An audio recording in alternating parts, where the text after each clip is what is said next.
Tech Reimagined, redefining the relationship between people and technology. Brought to you by Endava. This is Tech Reimagined. Hello and welcome back to Tech Reimagined. I'm Bradley Howard. I'm glad to welcome you to the latest episode of our show. We're now full steam into season 3, in which we explore how technology is influencing the fabric of our society, how we live, the way we work, and how we do business. Each Thursday, we try to speak to the leading minds in the tech world and how it impacts our day-to-day lives. And speaking of interesting personalities in the tech world, it's such a great opportunity to be able to introduce you today to my colleague, Endava CIO, Chief Information Officer, Helena Nimmo. Hi, and how are you, Helena? I am good, Bradley, and I hope your week and your year has started well. Certainly has. It's going by very quickly at the moment. So today's episode theme is the future of work and how it will be shaped by the growth of technology. So in at the deep end, what do you think will be the next big shift in the future of work in the following years? I think there's an interesting change of language we might have to adapt as part of that, because I think it's not just the future of work. I think it's the future of living. As we are in the hybrid working model, we talk about hybrid working and we're talking about working from home, but actually, if we are home and we're doing hybrid working, are we also hybrid living? And a lot of the technologies that we're using at work, we're also using as individuals in our social lives. A lot of us, myself included, have family in other countries. We've been using this technology for years to be able to engage and maintain a relationship. So the steps in hybrid working, as we're coining it, but the hybrid living is how do we look at this fantastic technology that we currently have and make it work for us without it taking over? And I think by that I mean the fact that we still need that human touch. We still need that human connection. It is about who we are. It is inbuilt into us as a need. So we can't erase that. So how do we use this technology to supplement it and bring more into our lives? So I think that's going to be one of the big themes we're going to see emerging over the next few years. So how do you maintain a work-life balance and not be on your phone checking emails every waking hour of the week? How do you manage that? What makes you suggest I don't check my Yeah. email frequently? So you're right. It is a bit of a challenge, and I've had to build in a certain discipline. So there are individuals I know, I'm sure you know some of them as well, who carry two phones, two devices, for example. One is personal use, one is work use, and that's a very physical barrier separation, and that works for some. I've I have to admit, it hasn't been until the past maybe 3, 4, 5 years in my career that I have been in a position where I have had the confidence to go, I am going on holiday right now and I am not going to look at my email. If there is an emergency, please contact me, but contact me the old fashioned way. Don't expect me to trawl through my emails while I'm on holiday. So I think there's different ways of managing it. As I said, some people have physical barriers, others just can't do it for a while, others it comes with experience. But I definitely blend my home life into my work as well. I do check my personal emails on my phone when I'm at work, or my personal WhatsApp messages from the children. That's never going to change just because they don't call on a landline on a work phone. Yeah. And what do you think the hybrid work 2.0 will look like in terms of technology and solutions? I think, again, that's going to go back into the premise of understanding the individual. Obviously, when we went into a pandemic, there was a huge shift. There was an awful lot of people, an awful lot of companies who didn't have that hybrid working technology in place already. For a lot of people, it was very standard, especially those working in big global corporations. We're so used to working across time zones and using technology to interact. But there was still a huge pool of individuals who this was brand new to. So learning the technology was one thing, but getting used to the working methods was also there. Then there's also a huge pool of individuals who haven't got that. They haven't got the luxury of ever using technology at work in this way. So having meetings online. For example, if you happen to work in a shop in retailing, you have to physically be there. That is your job and your role. So I think it's understanding what works for those different individuals and those different user groups on how do we move things forward in the hybrid 2.0. I also believe we will start seeing much more augmentation as we're moving into the next level of hybrid.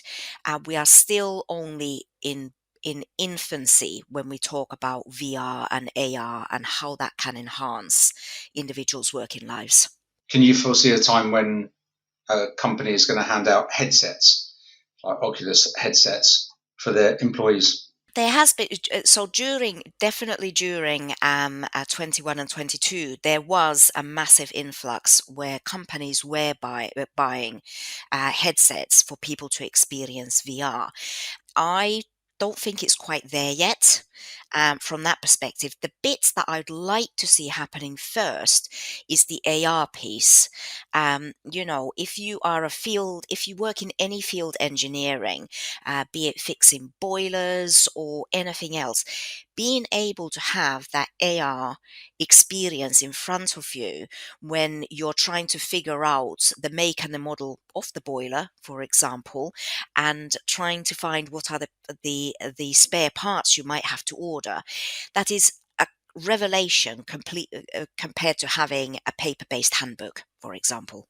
And I just want to be clear, AR is augmented reality, which is where you're looking through the real world, like through spectacles or something, and then we can overlay some graphic on top, yeah? Yes, absolutely. Thank you for That's okay. holding me true to that one.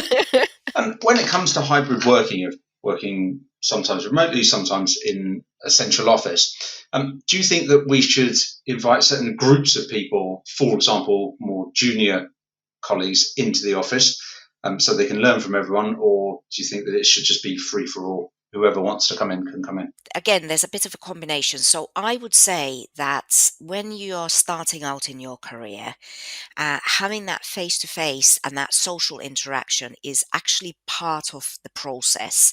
How do you evolve as a human being, as an employee, as a colleague, if you cannot have that full experience of working in a team?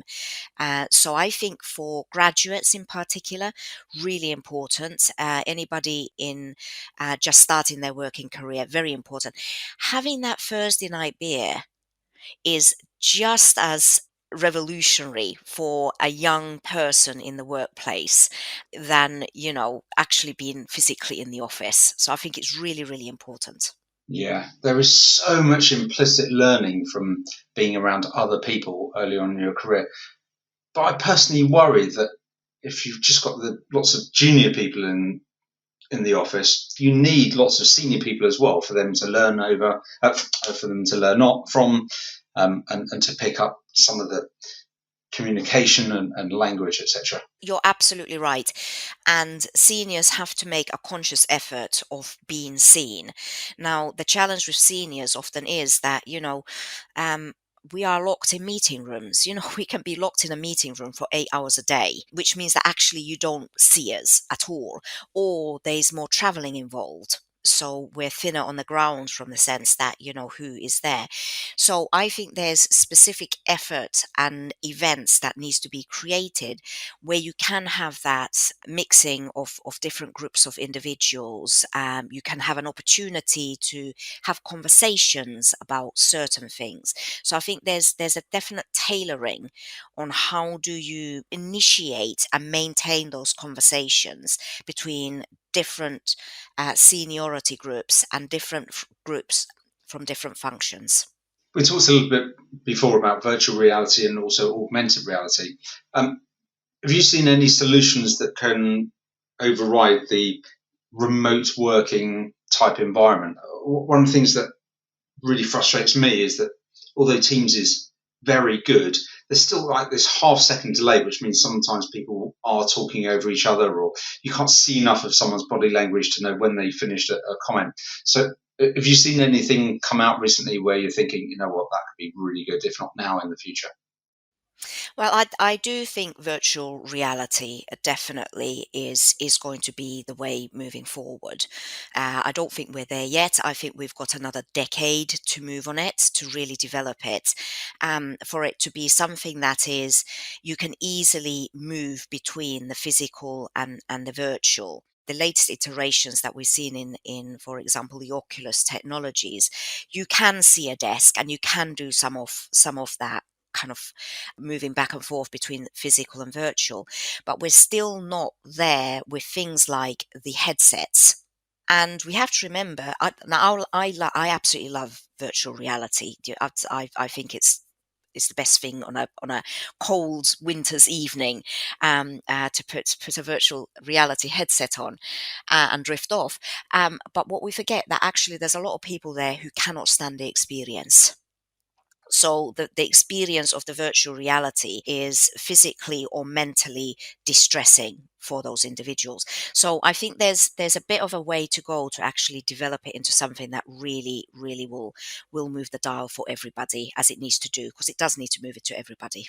When you said drifting off in virtual reality, I mean, thankfully I don't get like seasick and some of the sickness that other people think, but it makes me 100% alert, and I just can't even imagine drifting off in that type of environment. But there we go. Everyone's completely different. And on hybrid working, what's your view on the ethical considerations around employee tracking of remote activity tracker software, etc.? Ooh, the creepy line. This hasn't been talked about enough yet, in my view. I think it's something that we do need to talk about more. There used to be these time measure studies that were done, when people used to come in and have a clipboard and check how long does a certain task take to do that. I think moving literally some of this tracking technology that we're seeing is just moving that clipboard activity online. The difference is that when you've got a person in front of you with a pen and a clipboard, you can see them. When it's done virtually, you cannot see them. You might not even know that this is being done to you. So I think there is definitely the kind of ethics question there. There's also a big question around trust. I would be mortified if I thought that my employer didn't trust me to do the job that I'm being paid for. And if you break that trust once, you know how it is. You break the trust and you can't get it back. It's a difficult thing to recoup. So definitely, I think companies need to be very careful on thinking about why they would be using this and what is the cost going to be if it backfires. And the message it sends both ways as well as just something else, isn't it?